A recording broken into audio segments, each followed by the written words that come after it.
The countdown is official. We are 2 weeks out from moving from Alaska to Alabama.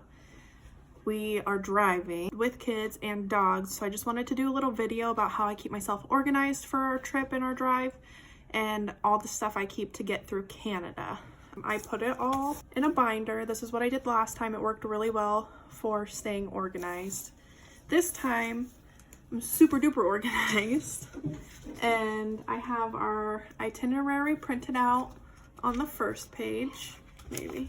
Next is the identification section. So this is for crossing through Canada. I have these little page protectors to put everybody's documentation in just to keep it all together.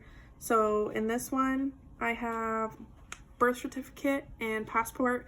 You don't need the girl's birth certificate to get through the border, but I just like to be extra prepared. This one, same thing for the little one, birth certificate and passport. And then I put mine and Brad's together. And you'll see on here, we just need our passports, but he needs his fishing license.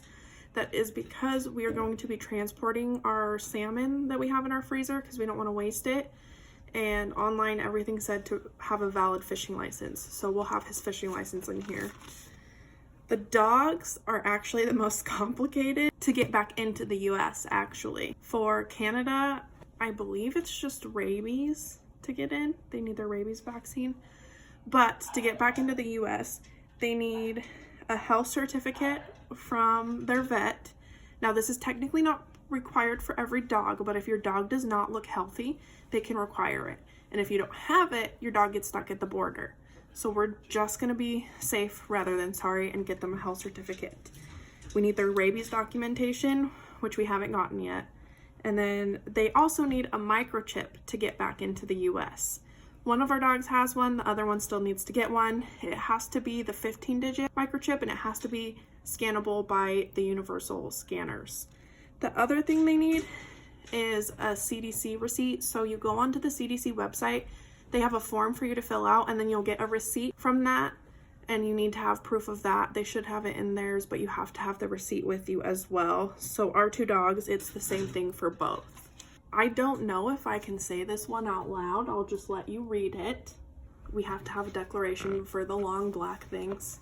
My last one is receipts. We are keeping all of our receipts because, like we've said in previous videos, his company will reimburse us for some of the things. So I have everything separated out with the page protectors.